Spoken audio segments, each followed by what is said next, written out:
19(1)(c), right to form association. Right to form association, union and cooperative societies. Article 19(1)(c), right to form association, union and cooperative societies. 19(1)(c), right to form association, union and cooperative societies. ഇവിടെ ഒരു പ്രത്യേകത, old provision രണ്ട് ടേംസേ ഉണ്ടായിരുന്നുള്ളൂ, union and association. Cooperative societies later added by which അമെൻമെന്റ്? 97th Amendment. 97th Amendment added cooperative societies. അപ്പോൾ fundamental right എപ്പം amend ചെയ്തു? 19(1)(c) എപ്പോൾ അമെൻഡ് ചെയ്താൽ by 97th Amendment. The word cooperative societies added by 97th Amendment. അപ്പോൾ we have a right now to form association, union and cooperative society. പക്ഷേ government can restrict the fundamental right of certain categories of people. This is not an unlimited right to everybody. Parliament can, ഇത് restrict ചെയ്യാനുള്ള അധികാരം parliament മാത്രമേ ഉള്ളൂ. Parliament can restrict this right to fundamental right of any class of person. ഇപ്പോൾ ഉദാഹരണത്തിന് right to form association union. ശരിക്കും പറഞ്ഞാൽ anybody can form association. ഇവിടെ സർക്കാർ ഉദ്യോഗസ്ഥന്മാർ അസോസിയേഷൻ ഉണ്ടാക്കുന്നത് പൊളിറ്റിക്കൽ പാർട്ടി അഫിലിയേറ്റഡ് പാടില്ല എന്നുള്ളതാണ് റൂൾ പ്രകാരം. ശരിക്കും പറഞ്ഞാൽ they should not be affiliated to political parties because civil servants should maintain neutrality. ഇവിടെ കേരളത്തിലൊക്കെ മിക്കവാറും എല്ലാ അസോസിയേഷനും പൊളിറ്റിക്കൽ പാർട്ടിയുമായിട്ട് കണക്റ്റഡ് ആണ്. ഉദ്യോഗസ്ഥന്മാർക്കും അസോസിയേഷൻ ഉണ്ടാക്കാം. I think association which are not politically affiliated, IAS officer അസോസിയേഷനും IPS ഓഫീസർ അസോസിയേഷനും ഉള്ളെന്ന് തോന്നുന്നു ഈ പൊളിറ്റിക്കൽ പാർട്ടി കണക്ഷൻ ഇല്ലാതെ ഒറ്റ അസോസിയേഷൻ മാത്രമായിട്ടുള്ളത്. ബാക്കി മിക്കവാറും associations are affiliated to political parties. പക്ഷേ ഗവൺമെന്റ് സർവൻസ് അസോസിയേഷൻ ശരിക്കും പറഞ്ഞാൽ they should not be affiliated to political parties. But parliament has made a law, 3 main laws: Army Act, Navy Act, Air Force Act. Parliament has passed 3 acts, and by these 3 acts those in the armed forces have no right to form association. Armed forces ആർക്കും army navy air force മാത്രമല്ല BSF അവർക്കും association ഉണ്ടാക്കാനുള്ള അവകാശമില്ല. They have no right to form association union. That's a restriction. അവർ പൗരന്മാരാണ്, പക്ഷേ the right can be restricted by the Indian parliament by law. Why? Because if they form association, that may lead to indiscipline and insubordination. Those in the armed forces, suppose they form association, that may lead to indiscipline and insubordination. That's why those in the armed forces cannot form association. ചിലപ്പോൾ association നേതാവ് ഭയങ്കര powerful leader ആയിരിക്കും, അയാൾ captain പറഞ്ഞാൽ കേട്ടില്ല. ഇപ്പോൾ soldiers association ഉണ്ടാക്കി 100,000 പേരുണ്ടായിരിക്കും അസോസിയേഷനകത്ത്, അയാൾ വെരി പവർഫുള്ളാണ്. ക്യാപ്റ്റനും മേജറും പറഞ്ഞാൽ അയാൾ കേൾക്കത്തില്ല. അങ്ങനെ വരാതിരിക്കാൻ വേണ്ടിയാണ് they have no right to form association. Then private companies, everyone has the right to form association, but sometimes private companies may not allow the employees to form association. ഇപ്പോൾ techno പാർക്കിലൊക്കെയാണ് എഞ്ചിനീയേഴ്സിന് മിക്കവാറും association form ചെയ്യാൻ അവർ അനുവദിക്കത്തില്ല. Association form ചെയ്യാൻ മിക്കവാറും അവരെ ഇവിടുന്ന് terminate ചെയ്യുകയോ transfer ചെയ്യും. Normally but that's the fundamental right of everybody, you can form association. അതിൻ്റെ ഒരു കണ്ടിന്യൂഷനാണ് form political parties. Anybody can form political party. ഒരു 100 പേരെയാണ് ഒരു പൊളിറ്റിക്കൽ പാർട്ടി ഉണ്ടാക്കി രജിസ്റ്റർ ചെയ്യാം. And this right is given, so right to form association union is there, but only restriction, parliament can restrict the right of any class of person to form association. അപ്പം army navy മാത്രമല്ല, army air force അവരുടെ intelligence bureau, intelligence വിങ്ങിൽ work ചെയ്യുന്നവർക്ക് they cannot form association if law is made by the parliament. Telecommunication department of these department, ഇവരുടെ telecommunication service work ചെയ്യുന്നവർ their right to form association can be curtailed or can be restricted by an act of parliament. അങ്ങനെയാണ് parliament നിയമം ഉണ്ടാക്കിയത്. Police ഫോഴ്സിൻ്റെ റൈറ്റും ശരിക്കും പറഞ്ഞാൽ restrict ചെയ്ത് parliament നിയമം പാസ്സാക്കിയിട്ടുണ്ട്. സ്റ്റേറ്റ് വേണമെങ്കിൽ ഇംപ്ലിമെൻറ്റ് ചെയ്യാം. പക്ഷേ മിക്കവാറും സ്റ്റേറ്റ് പോലീസുകാർക്ക് അസോസിയേഷൻ ഉണ്ടാക്കാൻ അവകാശം കൊടുത്തിട്ടുണ്ട്. വേണമെങ്കിൽ റിസ്ട്രിക്ഷൻ ഉണ്ടാക്കാവുന്നേ ഉള്ളൂ. Already a law is made, പക്ഷേ it is not strictly implemented. So right of any class of person can be restricted by an act of parliament. Next is 19(1)(d). 19(1)(d) is right to move freely throughout the territory of India. Right to move freely throughout the territory of India. Indian citizens have a right to move freely throughout the territory of India. You can go to any part of India. That is guaranteed by Article 19(1)(d). So you want to go to Delhi, you can go to Delhi. You want to go to Bombay, you can go to Bombay. But some areas there may be restriction. If you want to go to Lakshadweep, you must get a permit, then only you can go to Lakshadweep. That is a small restriction. എല്ലായിടത്തും restriction ഇല്ല. ചില സ്ഥലത്ത് അവരുടെ strategy importance അല്ലെങ്കിൽ മറ്റു പ്രാധാന്യം കൊണ്ട് there may be restriction. ലക്ഷദ്വീപിലുണ്ട്. അതുപോലെ നോർത്ത് ഈസ്റ്റേൺ സ്റ്റേറ്റ്സിൽ ദർ ആർ സം റിസ്ട്രിക്ഷൻ. അതിനറിയപ്പെടുന്നത് ഇന്നർ ലൈൻ പെർമിറ്റ് എന്ന് കേട്ടു. ILP എന്ന് പറയും, inner line permit. Inner line permit ഉണ്ട്. You must have inner line permit, then only you can go to certain states. ഇപ്പോൾ ഒരു സ്റ്റേറ്റിന് പുതിയതായിട്ട് ഇന്നർ ലൈൻ പെർമിറ്റ് മണിപ്പൂർ. ഇപ്പം മണിപ്പൂർ ഈ സ്റ്റേറ്റിൻ്റെ പേര് വേണമെങ്കിൽ ഒന്ന് നോട്ട് ചെയ്തുള്ളൂ. Inner line permit Arunachal Pradesh, Nagaland, Mizoram, ഈ 3 സ്റ്റേറ്റിൽ നേരത്തെ ഉള്ള റൂളാണ്. ഇപ്പം പുതിയതായിട്ട് മണിപ്പൂരിൽ ഇന്നർ ലൈൻ പെർമിറ്റ് വന്നിട്ടുണ്ട്. ദാറ്റ് മീൻസ് നമുക്ക് അവിടെ ചെന്നിട്ട് അവിടെ പോകണമെന്നുണ്ടെങ്കിൽ അവിടുത്തെ ഗവൺമെൻറ് പെർമിഷൻ വാങ്ങിക്കണം. That permission is called inner line permit. ചിലപ്പം ഇപ്പം ലേറ്റസ്റ്റ് ആയതുകൊണ്ട് ചോദിക്കാം, ഇന്നർ ലൈൻ പെർമിറ്റ് പുതിയതായിട്ട് ഏത് സ്റ്റേറ്റിലാണ് ഉണ്ടാക്കിയത്? മണിപ്പൂർ സ്റ്റേറ്റ്. ബാക്കി 3 സ്റ്റേറ്റിലും ഇന്നർ ലൈൻ പെർമിറ്റ് വേണം. അത് small restriction. Otherwise you can go to any part of. But interesting thing is constitution makers gave us right to move freely through the territory of India only. ലോകത്തിൽ എവിടെയും പറയാനുള്ള right constitution makers തന്നില്ല. പക്ഷേ supreme കോടതി ഒരു ഓർഡറിൽ തന്നിട്ടുണ്ട്. You can go around the world, you can go to any part of the world.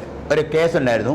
That case is called Maneka Gandhi case എന്ന് പറയും. There was a case in 78, Maneka Gandhi case. അതിൽ സുപ്രീം കോടതി ഒരു വിധിയുണ്ട്. Anybody can go to any part of the world. Right to move freely through the territory of India ആണ് തന്നത് constitution. പക്ഷേ supreme കോടതി പറയുന്നു right to move, right to go around the world, any part of the world you have a right to go. You are applying for a passport, you must be given a passport. തടഞ്ഞു വെക്കാനൊന്നും ഇപ്പോൾ government അവകാശമില്ല. ഏത് രാജ്യം വിസിറ്റിനായാം, education ആകാം, medical purpose ആകാം, you want to go to foreign country, that right is there. Everyone has a right.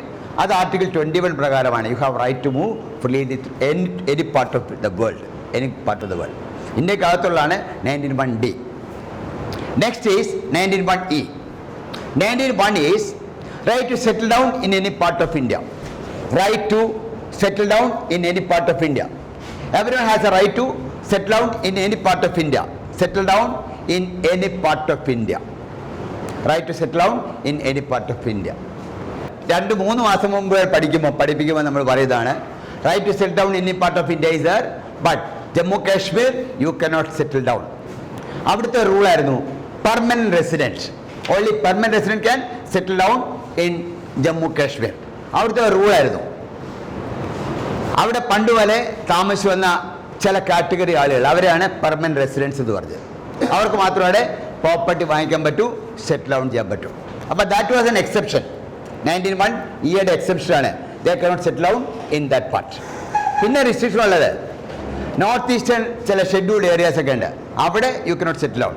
അവിടെ ജമ്മു കാശ്മീർ ആ സ്റ്റേറ്റിലെ ഉള്ള റൂളാണ്. You cannot settle down in Jammu Kashmir. ഇപ്പം ജമ്മു കാശ്മീരിൻ്റെ സ്റ്റാറ്റസ് പോയി. ഇപ്പം വേണമെങ്കിൽ നമുക്ക് അവിടെ പ്രോപ്പർട്ടി വാങ്ങിക്കാം, അവിടെ സെറ്റിൽ ഡൗൺ ചെയ്യാം. That right is there now. So formerly that right was not there. So 19(1)E gives you right to settle down in any part of India. ഇപ്പം നമുക്ക് ട്രിവാൻഡ്രം വേണ്ട, ട്രിവാൻഡ്രത്തോട് ഇഷ്ടമല്ല, നമ്മൾ കേരളത്തിനോട് ഗുഡ് ബൈ പറയാൻ തീരുമാനിക്കുന്നു. ഇവിടുത്തെ എല്ലാം വിറ്റുപെറുക്കി നേരെ ഡൽഹിക്ക് പോവാം, അല്ലെ ബോംബെക്ക് പോവാം, ബാംഗ്ലൂർക്ക് പോവാം, എവിടെ വേണേ you can settle down in any part of India. ഇപ്പോഴാണെങ്കിൽ even Jammu Kashmir you can settle down. Permanent resident, that special consideration given to the people of Jammu Kashmir has been taken away by the recent law. So 19(1) is right to settle down in any part of India. 19(1)F has been deleted. ലക്ഷദ്വീപിലും ചില state ചില restriction ഉണ്ട്. എനിക്ക് തോന്നുന്നു ചില communal group പോലും ഉണ്ടെന്ന് ചില ആൾക്ക് മാത്രമേ അവിടെ സെറ്റിൽ ചെയ്യാൻ പറ്റും. അത് അവിടെ പെർമനന്റ് റെസിഡന്റ് എന്നൊരു കാറ്റഗറി ഉണ്ട്.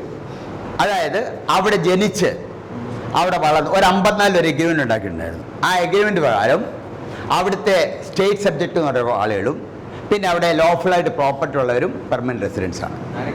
ലോഫുള്ളായിട്ട് അവിടെ പ്രോപ്പർട്ടി 54-ൽ അവിടെ കുറേ കൊല്ലം താമസിക്കുകയും ലോഫുള്ളായിട്ട് പ്രോപ്പർട്ടി വാങ്ങിച്ചവർ, പിന്നെ അവിടുത്തെ ഒറിജിനൽ സിറ്റിസൻസ്, അവർക്ക് മാത്രമേ പെർമനന്റ് റെസിഡൻറ്റിനുള്ള സ്ഥാനമുള്ളൂ. അവർക്ക് മാത്രമേ അവിടെ സ്ഥലം വാങ്ങിക്കാൻ പറ്റൂ, അവർക്ക് മാത്രമേ ഇൻഹെറിറ്റ് ചെയ്യാൻ പറ്റുള്ളൂ. അപ്പോൾ ജമ്മു കാശ്മീരിന് ഡെവലപ്മെൻറ്റ് ഉണ്ടാകത്തില്ല. എന്ന് വെച്ചാൽ ഒരു ഇൻഡസ്ട്രി തുടങ്ങണമെന്ന് വെച്ചാൽ വെളിയിൽ ആരും തുടങ്ങത്തില്ല. ഒരു ഹോസ്പിറ്റലിൽ പോലും ഡോക്ടർ വെളിയിൽ നിന്ന് വന്നാൽ തുടങ്ങാൻ പറ്റത്തില്ല. പിന്നെ അവിടെ വലിയൊരു ഡിസ്ക്രിമിനേഷൻ ഉണ്ടായിരുന്നത്, പുരുഷന്മാർ പെർമനന്റ് റെസിഡൻറ്റ്, വെളിയിൽ ആരെ വിവാഹം കഴിച്ചാലും അവരുടെ മക്കൾക്ക് പെർമനന്റ് റെസിഡൻ്റായിട്ട് തുടരാം. സ്ത്രീകൾ വെളിയിൽ വിവാഹം കഴിച്ചാൽ അവരുടെ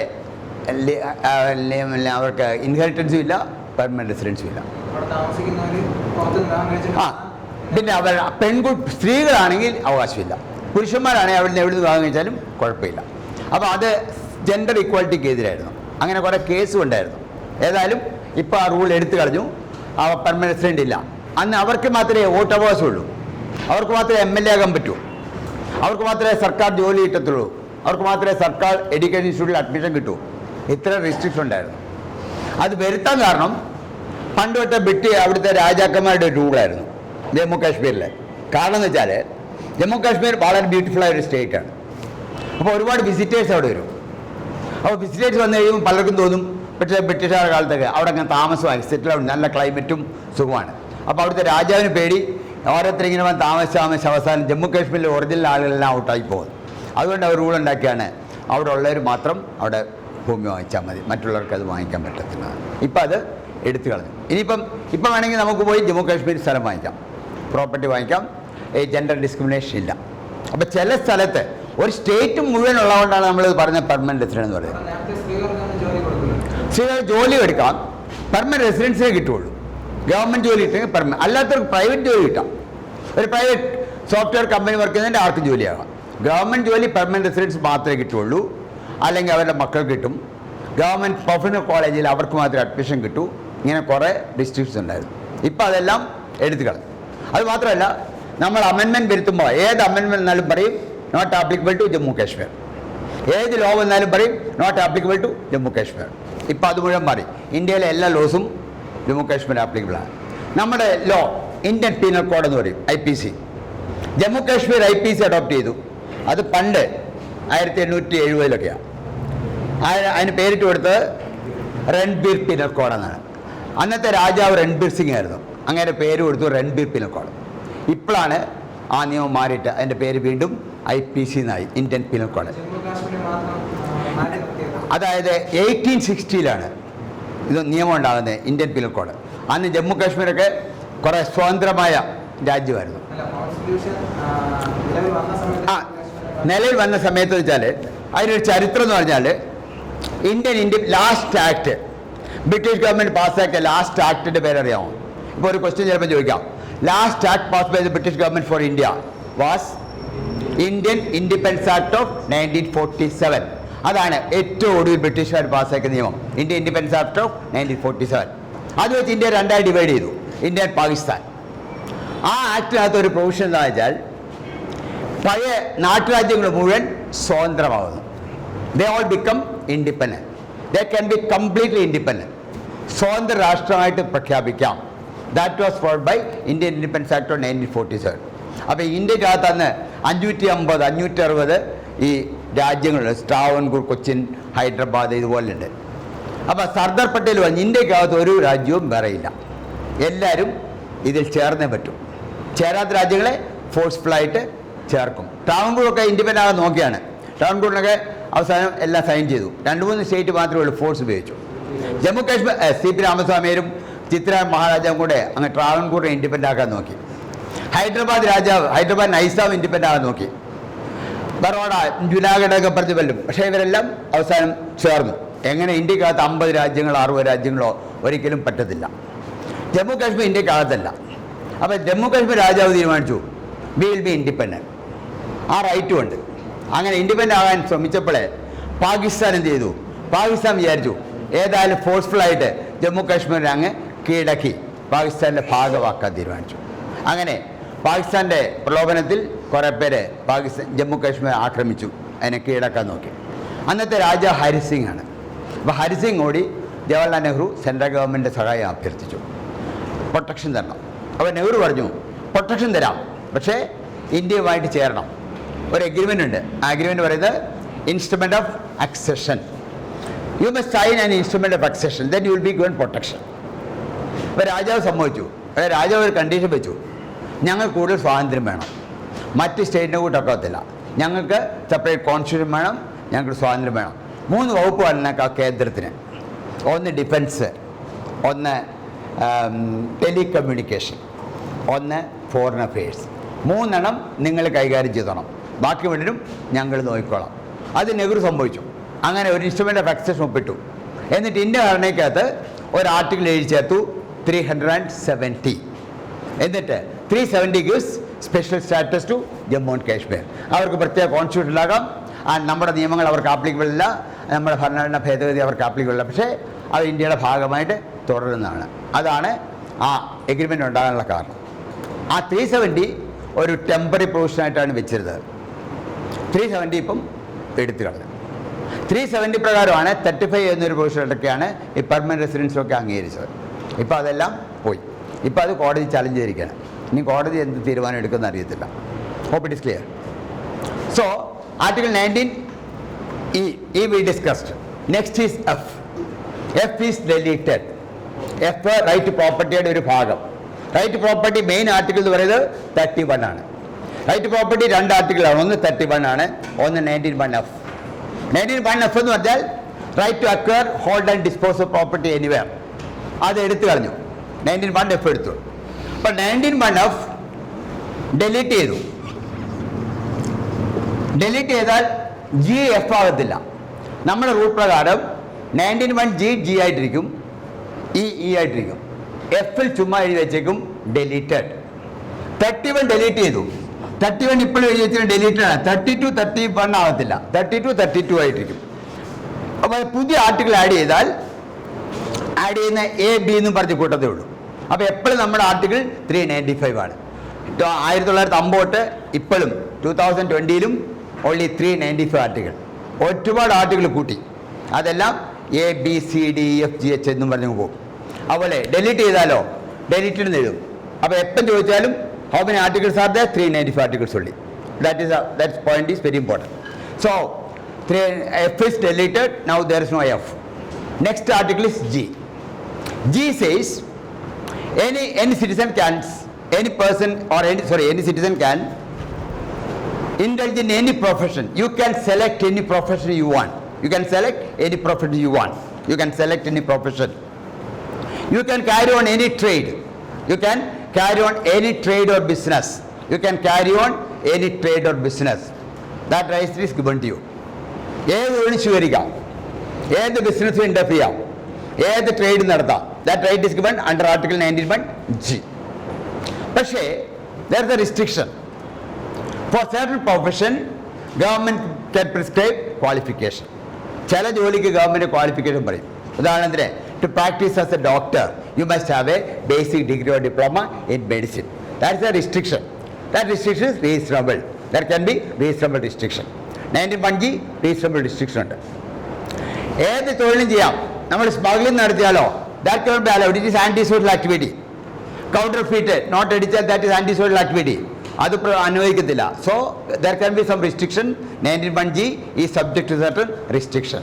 So 19 is a very important fundamental right, and that is guaranteed only to Indian citizen. We have freedom of speech and expression. We have right to form association. We can criticize the government. Anything we can do. ഇപ്പോൾ നമുക്കെല്ലാം ഉള്ള അവകാശമാണ് കേരള ഗവൺമെൻറ്റിനെ criticise ചെയ്യാം, കേന്ദ്ര ഗവൺമെൻറ്റിനെ criticise ചെയ്യാം, ആരെ വേണേൽ നമുക്ക് ക്രിട്ടിസൈസ് ചെയ്യാൻ. That is a democratic right.